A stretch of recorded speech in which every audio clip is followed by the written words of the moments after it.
तव कथामृतं तप्तजीवनं कविभिरीडितं कल्मषापहं श्रवणमंगलं श्रीमदाततं भुवि गृह्णन्ति ये भूरिदा जनाः।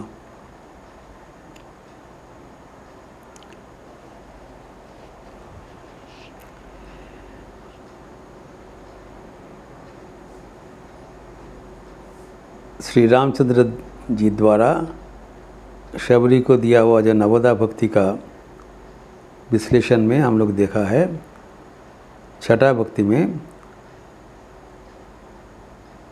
पवित्र जीवन एवं यम नियम आदि पालन के साथ पूजा भी निर्देशित हुआ है। पूजा भक्ति अर्जन करने के लिए, भगवान को प्राप्त करने के लिए एक बहुत ही महत्वपूर्ण साधन है, उपाय है, क्योंकि स्वयं भगवान जो नवतम अवतार एक पूजक होकर आए थे। और ये भी हम लोग भगवत गीता का श्लोक उद्धृत करते हुए देखा कि भगवान को जो पूजा का द्रव्य आदि चढ़ा जाता है, वस्तु आदि दिया जाता है, वो अगर भक्ति के साथ हो जाए तो कोई भी वस्तु भगवान ग्रहण कर लेंगे। भक्ति मुख्य है। पत्र पुष्प फल जल जो भी, तो अगर पूजा करना इतना आसान है और पूजा में भगवान स्वयं ही प्रीत हो जाते हैं, दौड़ के आके पूजा ग्रहण करते हैं, तो हमारे जीवन में होता क्यों नहीं? पूजा तो थोड़ा बहुत सब आदमी करते हैं। इसके कारण विश्लेषण करते हुए रविंद्रनाथ ठाकुर एक संगीत के माध्यम में व्यक्त किया है। कारण हम लोग उपचार को प्राधान्यता देते हैं।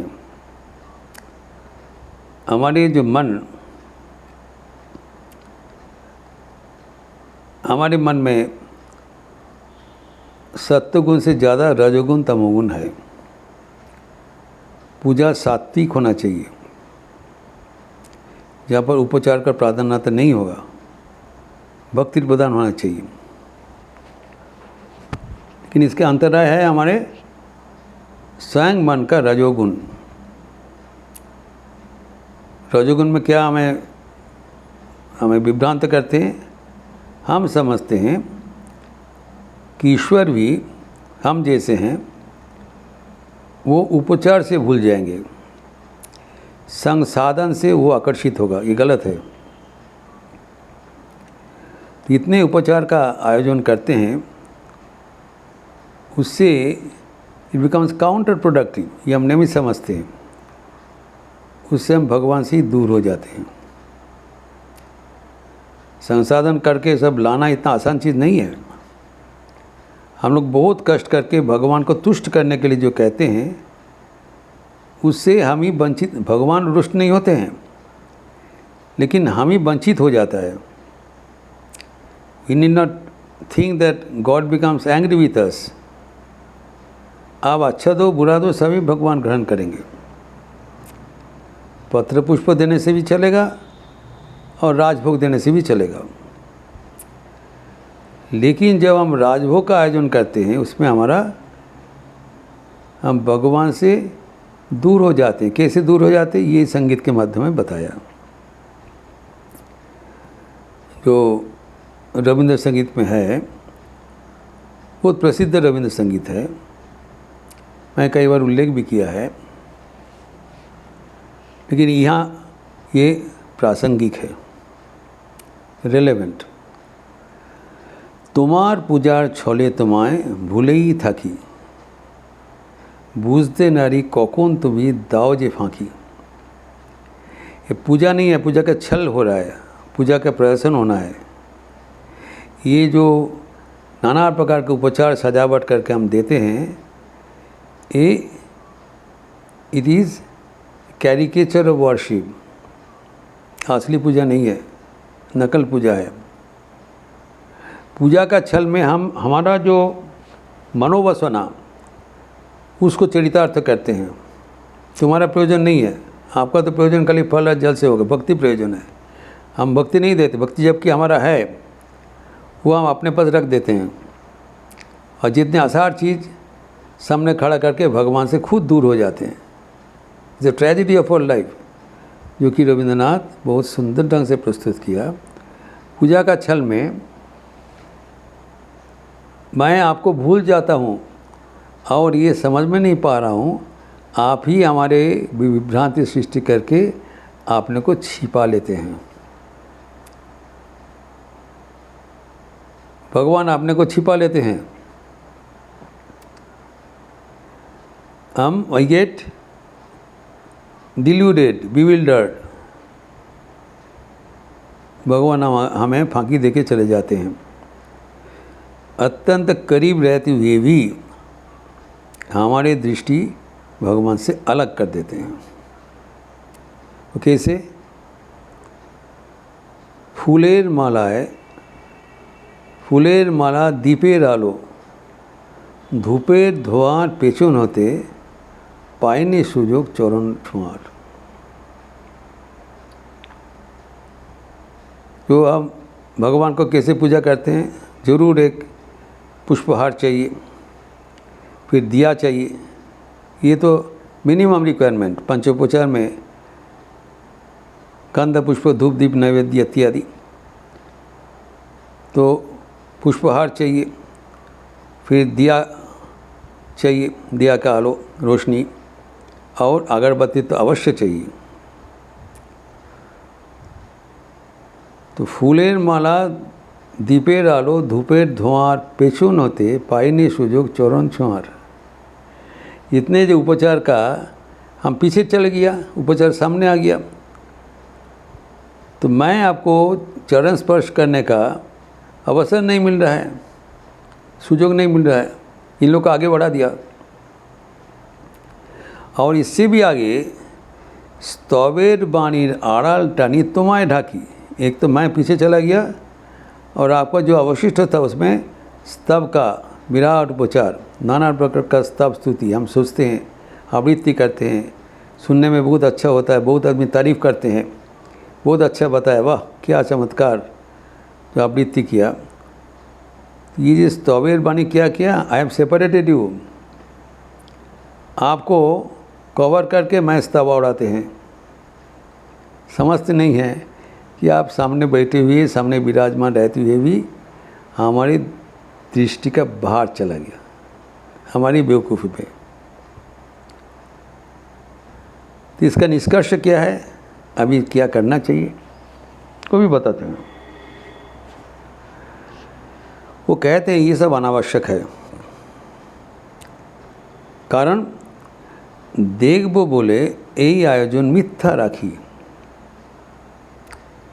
आपको दर्शन करने के लिए ये जो आयोजन किया है, माला दीप दूध नैवेद्य गंध पुष्प वस्त्र आदि, ये बेकार है, ज़रूरत नहीं है, अनावश्यक है, मिथ्या की कोई ज़रूरत नहीं है, कुछ ज़रूरत नहीं है। तो क्या चाहिए? कहीं कुछ भी ज़रूरत नहीं है तो कैसे हम भगवान को पूजा करेंगे? आछे तो मो त्रिषा का तो आपो नाखी। हम जो भगवान को दर्शन करेंगे कैसे करेंगे? स्वयं का आंखों से ना करोगे, वो क्यों भूल जा रहे हो? तुम्हारा तो अपना आँखें हैं, उस आँखों से ना भगवान को दर्शन करना चाहिए, ना कि दूरबीन लगा के करोगे। जब अपना आँखें हैं, जिस आँखें से आप दर्शन कर सकते हो, वो रहते हुए दूसरा किसी का सहारा का ज़रूरत नहीं है, बिल्कुल नहीं है, वो किनारा कर दिया जाए। और करके क्या अभी समाधान दे रहे हैं? काज की आमार मंदिरे थे आना गुनार।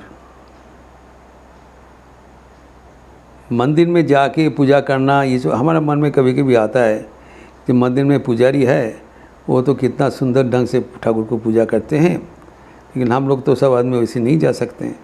गर्भगृह में जाके आसन शुद्धि आचमन करके भगवान को पूजा अर्पण नहीं कर सकते हैं, तो हम लोग दुर्भाग्य है, वी आर अनफॉर्चुनेट। बिल्कुल नहीं। कहते हैं काज की हमार मंदिर ते आना गोना, मंदिर में आवागमन का क्या ज़रूरत है? अपना आंखें हैं और पूजा का आसन कहाँ बैठाओगे? पाद्व आसन आपन मनेर एकटी कोनाय।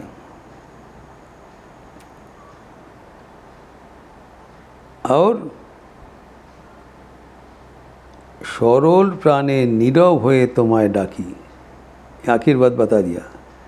अभी मंदिर में जाके आसन बैठाने का कोई ज़रूरत नहीं है। आसन शुद्धि, पुष्प शुद्धि, आचार प्राणायाम न्यास बिल्कुल ज़रूरत नहीं है।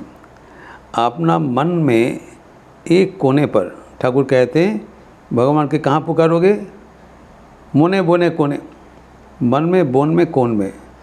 अपना मन का एक कॉर्नर में, एक कोने पर आसन बैठा दो, पाद्व आसन, वहाँ पर आसन लगा दो एक कॉर्नर में।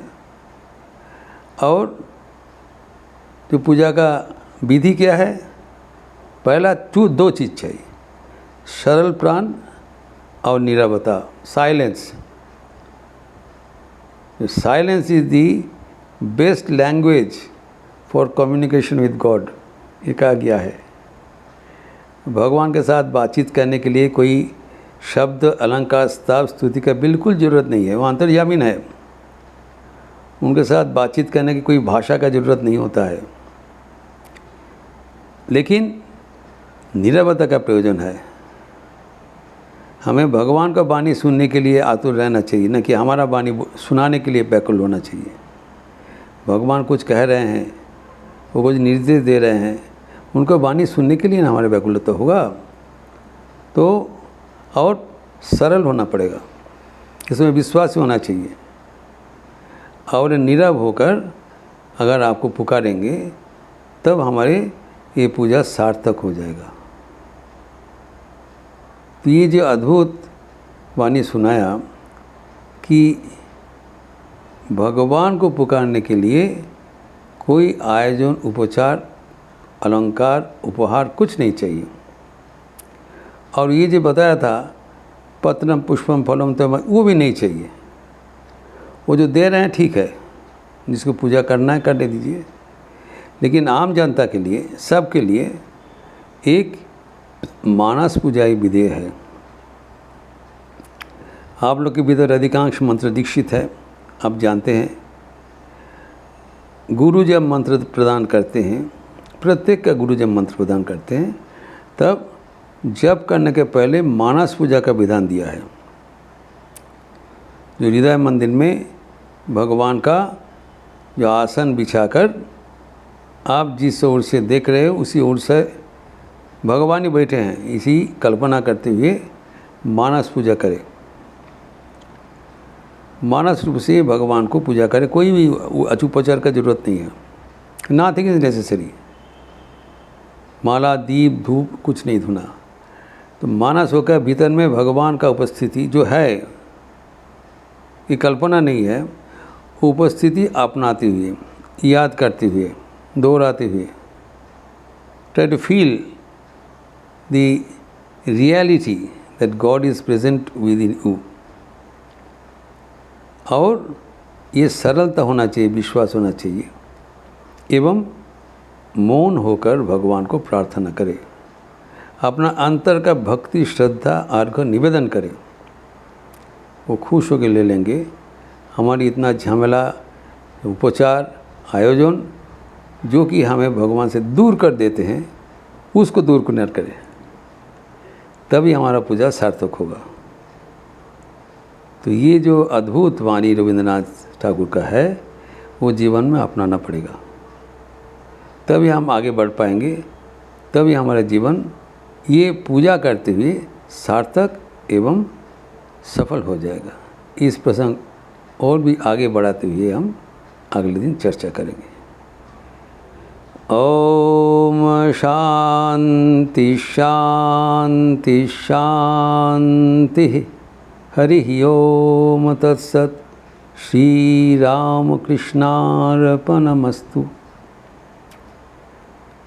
आज शुक्रवार के अवसर है, 10 बजे से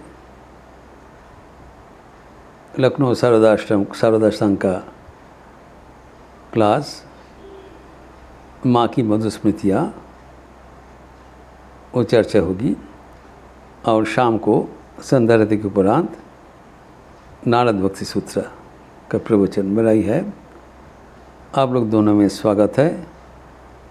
यूट्यूब चैनल में दिखाया जाएगा, लाइव स्ट्रीमिंग भी होगा। अच्छे रहिए, स्वस्थ रहिए, आनंद में रहिए। नमस्कार।